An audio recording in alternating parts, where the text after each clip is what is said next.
Welcome! How is Jack doing? He is 6 months old now, correct? I see you have come in for Jack's vaccines.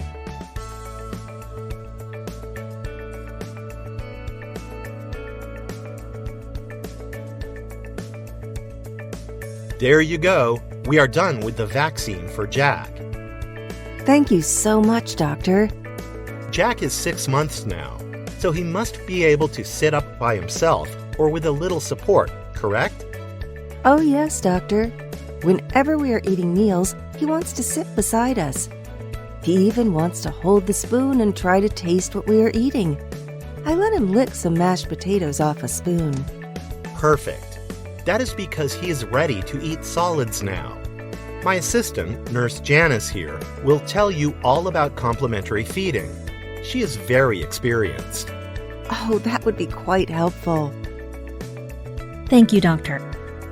Yes, I will explain complementary feeding in detail, and you can ask me any questions later. I will review the concept of complementary feeding. What is it? Why is it necessary? And how you can start your child on it. It should clear most of your doubts. And if there are any additional ones, please feel free to ask. Thank you very much. This session will cover the basics of complementary feeding, including what is complementary feeding, the key attributes of complementary feeding, and the characteristics of feeds, such as the texture, thickness, and amount of food to be given as per the age of the infant. This session will also touch upon recommendations for responsive feeding.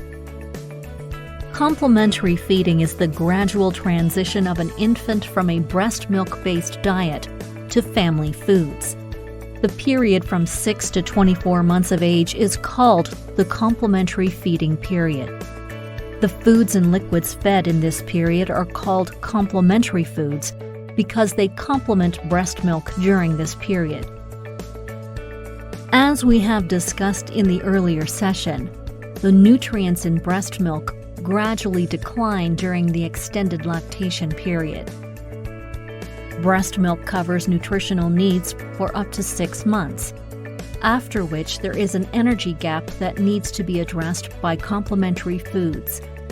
For example, the energy needed in addition to breast milk is about 200 kilocalories per day in infants aged 6 to 8 months, 300 kilocalories per day in infants aged 9 to 11 months, and 550 kilocalories per day in children aged 12 to 23 months. The amount of food required to cover the energy gap increases as the child grows older and as the intake of breast milk decreases. Besides, breast milk alone is insufficient to meet the high demands of energy, protein, iron, and vitamin A in a rapidly growing infant. Thus, there is a need to introduce complementary foods by 6 months of age to fill nutrient gaps in infants. In addition, complementary feeding facilitates an infant's exposure to different flavors. Although an infant's exposure to flavor begins in the womb, learning about flavors continues during complementary feeding. Through exposure to a variety of new foods, infants discover different textures, tastes, flavors. This ultimately influences food preferences in later life. The World Health Organization, or WHO, recommends introducing nutritionally adequate and safe complementary feeding to infants with continued breastfeeding up to 2 years of age or beyond. For the successful introduction of complementary feeding in infants, it is important to remember 4 key attributes of feeding put forth by the World Health Organization. These attributes are timely introduction of complementary foods, making the feeds nutritionally adequate, introducing age-appropriate feeds, and handling them in a safe and hygienic manner. The timely introduction of complementary food is the first and foremost goal of successful complementary feeding. Complementary foods should be introduced no later than 6 months of age. By approximately 6 months, infants show developmental readiness, such as sitting by themselves, accepting a spoonful of food when given to them, and swallowing the food and not spitting it out. To this end, complementary foods satisfy an infant's growing curiosity too.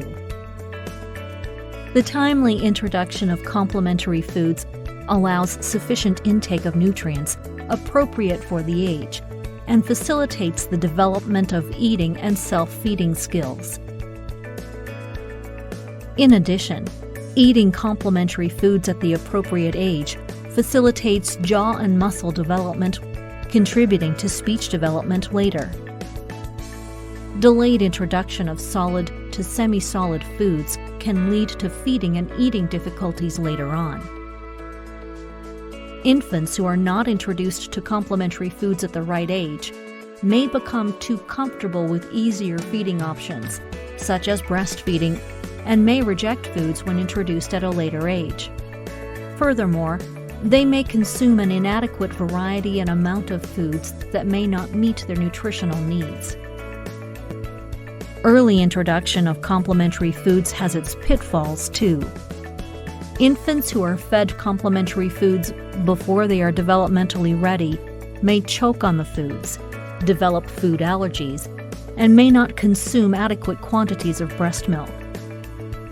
While timely introduction is important, the feed should be nutritionally adequate in micronutrients for a child's growth as well.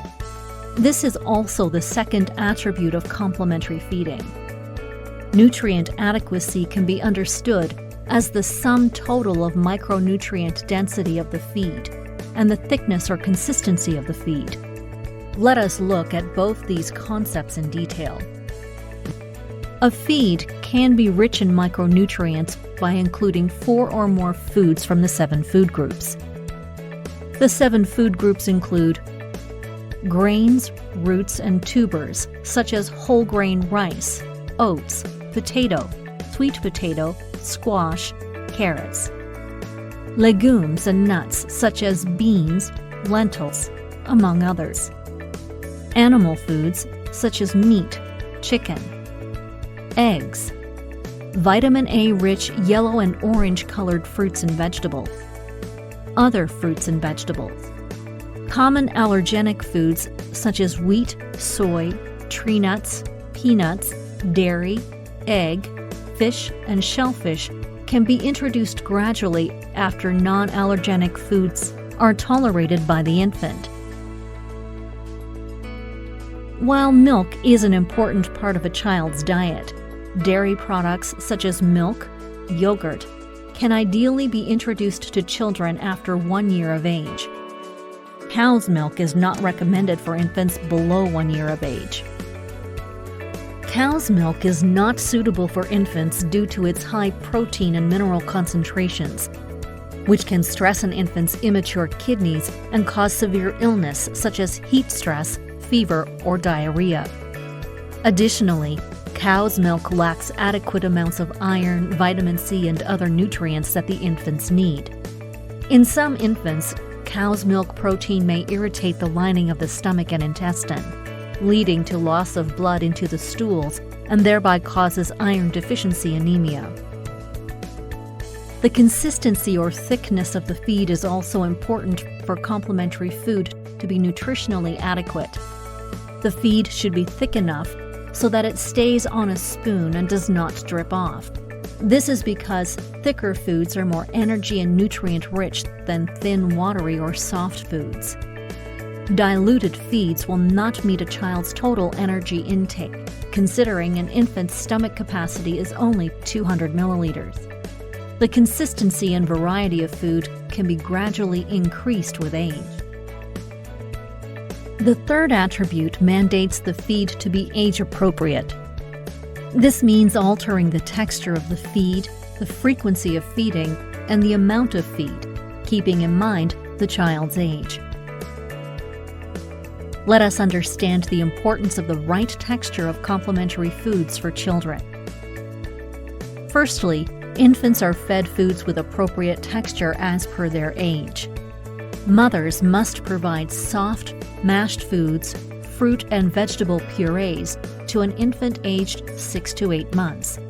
Finger foods, such as sliced cooked vegetables, soft fruits, and cooked egg, can be given by 9 months, so that infants can pick them up and self-feed. The infant can eat the same thing as the family after their first birthday.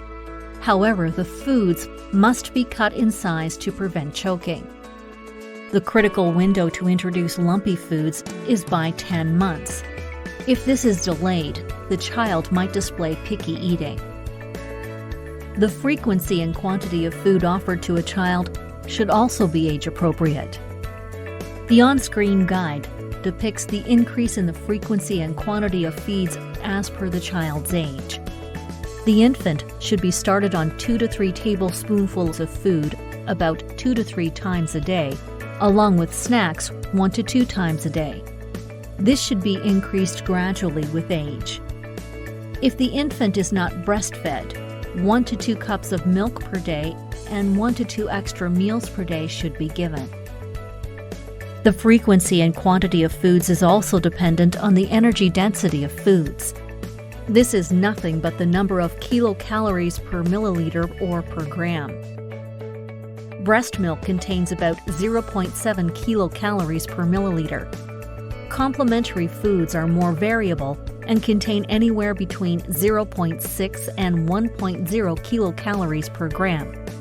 Foods that are watery and dilute may contain only about 0.3 kilocalories per gram. The amounts of food shown on the screen are recommended when the energy density of the meals is about 0.8 to 1.0 kilocalories per gram. If the energy density of the meals is about 0.6 kilocalories per gram, the mother should increase the energy density of the meal by adding special foods or increase the amount of food per meal. The amount of food to be fed at one session is also determined by the appetite of the child. The child's appetite increases as she or he grows. Hence, the feeds must be split into frequent meals. It is also important to note that illness and malnutrition reduce the appetite of the child. Therefore, a sick child may take less than they need. Thus, a child recovering from illness may need additional support while feeding to ensure adequate intake. We will discuss more on feeding the child during common childhood illnesses in upcoming sessions. The fourth and final attribute is that the complementary feeds should be prepared and handled hygienically and safely. This is because contamination of complementary feeds can cause diarrheal disease in young children. Not only the mother, but it is important to wash the hands of the infant too before offering finger foods. All the utensils used for making feeds should be cleaned thoroughly, and freshly made feeds should be fed within 2 hours or refrigerated immediately. While the infant is fed complementary foods, it is important to continue breastfeeding up to 2 years of age or beyond.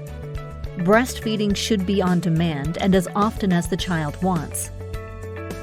It is worth noting that the breast milk provides 1/2 or more of a child's energy needs between 6 and 12 months of age, and 1/3 of energy needs and other high-quality nutrients between 12 and 24 months.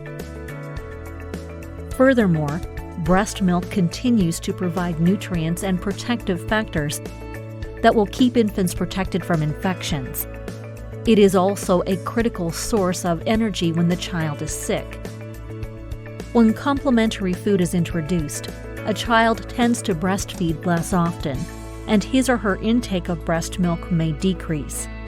Hence, breastfeeding should be actively encouraged to sustain breast milk intake in infants. Feeding an infant is not just about the amount, frequency, or composition of the feed. It is also about the way the infant is fed. The World Health Organization recommends practicing responsive feeding. This would mean feeding the child slowly and patiently without resorting to force feeding.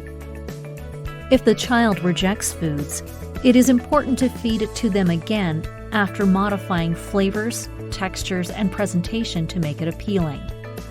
It is equally important to minimize any distractions while feeding the child. Thus, considering the multiple benefits of complementary feeding, mothers must be encouraged to introduce solid feeds on time. Doing so sets a lifetime of good feeding practices and self-feeding skills in the infant. I was really worried about introducing new foods to my son, but you allayed my fears, Nurse Janice. Thank you so much for the detailed information. I am glad I could help you. If you have any doubts, you could mail me. I will be happy to help.